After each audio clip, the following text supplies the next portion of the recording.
आकाशवाणी भोपाल से प्रस्तुत हैं प्रादेशिक समाचार।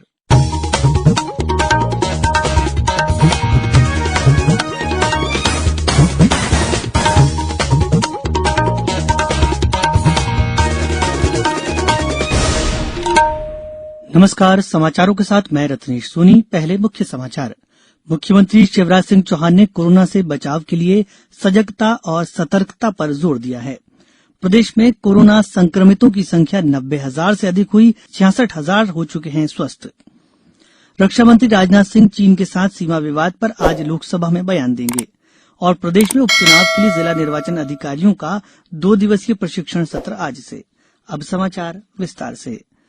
मुख्यमंत्री शिवराज सिंह चौहान ने कहा है कि प्रधानमंत्री नरेंद्र मोदी के आत्मनिर्भर भारत के सपने को पूरा करने के लिए प्रदेश सरकार कोई कोर कसर नहीं छोड़ेगी।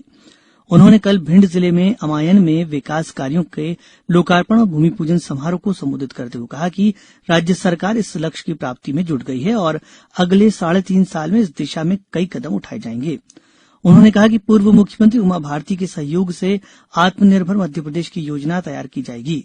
इस मौके पर उन्होंने कहा कि अमायन में कल से तहसील कार्यालय शुरू हो जाएगा। इसकी अधिसूचना जारी कर दी गई है। साथ ही महगांव विधानसभा क्षेत्र के रान कस्बे को नगर पंचायत बनाने की कार्यवाही भी पूरी हो गई है। कार्यक्रम में पूर्व मुख्यमंत्री उमा भारती ने कहा कि उन्हें पूरा विश्वास है कि आत्मनिर्भर भारत योजना में मुख्यमंत्री प्रदेश को आदर्श बनाकर दिखाएंगे। श्री चौहान और सुश्री उमा भारती ने 20 करोड़ रुपए से अधिक लागत के विकास कार्यों का लोकार्पण और भूमि पूजन किया। प्रधानमंत्री नरेंद्र मोदी के जन्मदिवस को भारतीय जनता पार्टी सेवा सप्ताह के रूप में मना रही है। इस दौरान पार्टी कार्यकर्ता सेवा कार्यों के साथ ही रचनात्मक कार्यक्रम आयोजित कर रहे हैं। इस मौके पर आज प्रदेश कार्यालय में मुख्यमंत्री शिवराज सिंह चौहान और प्रदेश भाजपा अध्यक्ष विष्णुदत्त शर्मा प्रधानमंत्री के व्यक्तित्व और कृतित्व में केंद्रित चित्र प्रदर्शनी का उद्घाटन करेंगे। ये प्रदर्शनी पूरे सप्ताह चलेगी।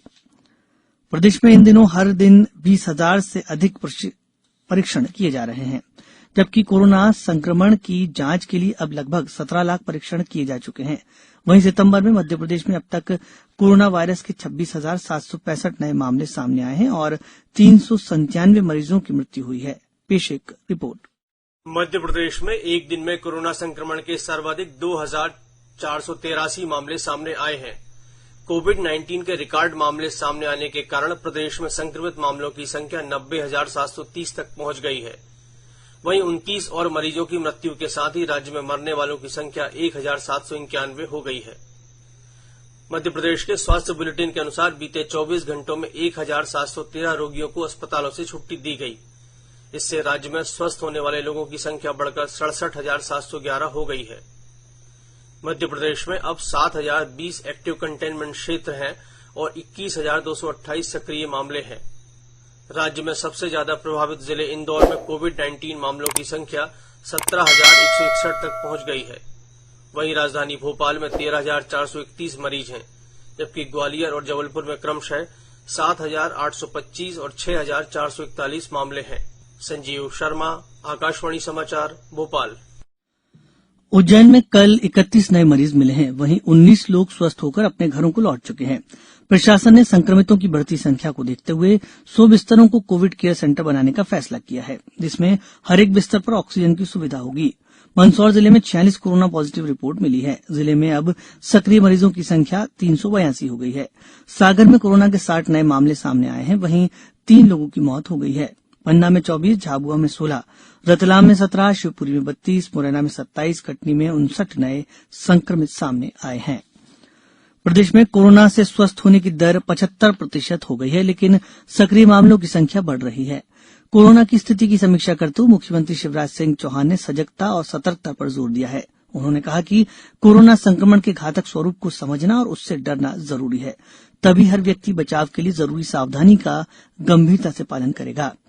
मुख्यमंत्री ने सामाजिक, धार्मिक, व्यापारिक संगठनों और स्वयंसेवी संस्थाओं से लोगों को सावधानी बरतने के लिए प्रेरित करने में सहयोग की अपील की। इसके लिए उन्होंने एक दीर्घकालिक रणनीति बनाने पर जोर दिया। श्री चौहान ने मुख्य सचिव इकबाल सिंह बेस को उप समूह बनाकर इस कार्य करने के निर्देश दिए। इंदौर जिला न्यायालय में लंबित प्रकरणों के निराकरण के लिए आगामी 26 सितंबर को ऑनलाइन लोक अदालत का आयोजन किया जाएगा। इसमें सुलह समझौते के आधार पर मोटर दुर्घटना दावा क्षतिपूर्ति प्रकरण और व्यवहारवाद प्रकरणों को निराकरण किया जाएगा। अब समाचारों में वक्त एक छोटे से विराम का। ये समाचार आप आकाशवाणी भोपाल से सुन रहे हैं। हमारे समाचारों को अब आप कभी भी और कहीं भी अपनी सुविधा के अनुसार सुन सकते हैं। ये समाचार बुलेटिन YouTube, ट्विटर और फेसबुक पर AIR न्यूज भोपाल पेज पर सुने जा सकते हैं। इसके अलावा आप हमारी वेबसाइट newsonair.com पर या AIR न्यूज ऐप पर भी समाचार सुन सकते हैं। समाचारों में एक बार फिर आपका स्वागत है। रक्षा मंत्री राजनाथ सिंह पूर्वी लद्दाख में वास्तविक नियंत्रण रेखा पर भारतीय और चीनी सैनिकों के बीच चल रहे गतिरोध पर आज लोकसभा में वक्तव्य देंगे। इस मुद्दे पर बहस की विपक्ष की मांग के संदर्भ में रक्षा मंत्री का बयान काफी महत्वपूर्ण होगा। वहीं लोकसभा में आज सांसदों के वेतन, भत्ते और पेंशन संशोधन विधेयक 2020, आवश्यक वस्तु संशोधन विधेयक 2020 और बैंकिंग विनियम संशोधन विधेयक 2020 भी विचार और पारित कराने के लिए रखे जाने हैं। राज्यसभा में ऋण शोधन अक्षमता और दिवाला संहिता द्वितीय संशोधन विधेयक 2020 प्रस्तुत किए जाने की संभावना है। प्रदेश में कल से राष्ट्रीय खाद्य सुरक्षा अधिनियम के अंतर्गत 37 लाख नवीन हितग्राहियों को खाद्यान्न पर्ची वितरित की जाएगी।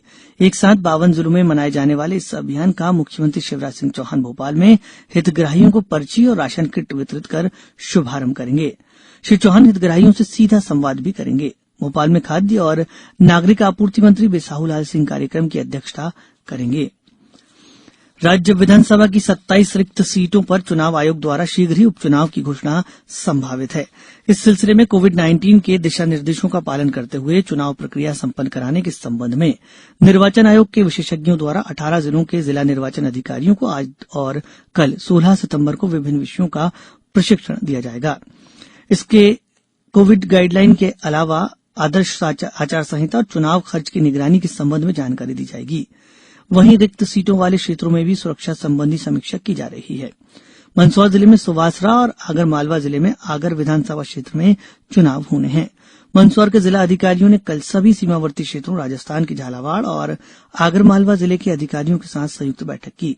इसमें तय किया गया कि तीनों जिलों के अधिकारी हर सप्ताह बैठक कर हालात की समीक्षा करेंगे। इंदौर जिले में विभिन्न घटनाओं से पीड़ित महिलाओं और बालिकाओं को आर्थिक रूप से आत्मनिर्भर बनाने के लिए व्यावसायिक प्रशिक्षण दिया जाएगा। महिला एवं बाल विकास विभाग के कार्यक्रम अधिकारी डॉक्टर CL पासी ने बताया कि इस योजना के अंतर्गत चिकित्सा सेवा प्रबंधन, तकनीकी शिक्षा, कंप्यूटर पाठ्यक्रम सहित अन्य रोजगारोन्मुखी प्रशिक्षण दिए जाएंगे। प्रशिक्षण पाठ्यक्रम के अनुसार न्यूनतम शैक्षणिक योग्यता होना अनिवार्य होगी। कम पढ़ी लिखी साक्षर अनपढ़ महिलाओं को उनकी योग्यता के अनुसार प्रशिक्षण दिए जाएंगे। इसके लिए महिला एवं बाल विकास विभाग ने आवेदन प्रक्रिया शुरू कर दी है। अब कुछ समाचार संक्षेप में। केंद्र सरकार ने देश में प्याज की उपलब्धता बढ़ाने और घरेलू बाजार में कीमतों पर नियंत्रण के लिए प्याज के निर्यात पर प्रतिबंध लगा दिया है। मुख्यमंत्री शिवराज सिंह चौहान की अध्यक्षता में आज मंत्रिमंडल की बैठक होगी। वहीं मुख्यमंत्री का आज टीकमगढ़, छतरपुर और रायसेन जिले के दौरे का कार्यक्रम है। खंडवा में विधायक देवेंद्र वर्मा ने कल परिवहन कार्यालय में हेल्प डेस्क कक्ष का शुभारंभ किया। मंदसौर जिले में खरीफ फसल बीमा योजना का लाभ देने के लिए फसल प्रयोग संपन्न करने की प्रक्रिया के तहत पटवारियों और ग्रामीण कृषि विस्तार अधिकारियों ने ग्रामीण अंचलों का भ्रमण किया। गुना जिले में प्रधानमंत्री पथ विक्रेता आत्मनिर्भर निधि योजना के अंतर्गत अब तक करीब 3,000 हितग्राहियों को 10-10 हजार रूपये की ऋण राशि वितरित की गई है। भारतीय जनता युवा मोर्चा विधानसभा उपचुनाव की तैयारी के लिए 27 सीटों पर आज से युवा स्वाभिमान यात्रा निकालेगा, जिसमें सरकार की उपलब्धियों और योजनाओं की जानकारी दी जाएगी। उज्जैन में जिला दंडाधिकारी ने कानून और व्यवस्था की स्थिति बहाल रखने के लिए 7 लोगों को 1-1 वर्ष के लिए जिला बदर कर दिया है। अंत में मुख्य समाचार एक बार फिर। मुख्यमंत्री शिवराज सिंह चौहान ने कोरोना से बचाव के लिए सजगता और सतर्कता पर जोर दिया है। प्रदेश में कोरोना संक्रमितों की संख्या 90,000 से अधिक हुई, 66,000 हो चुके हैं स्वस्थ। रक्षा मंत्री राजनाथ सिंह चीन के साथ सीमा विवाद पर आज लोकसभा में बयान देंगे और प्रदेश में उपचुनाव के लिए जिला निर्वाचन अधिकारियों का 2 दिवसीय प्रशिक्षण सत्र आज से। इस बुलेटिन में इतना ही। सतर्क रहिए, सुरक्षित रहिए और सुनते रहिए आकाशवाणी। नमस्कार।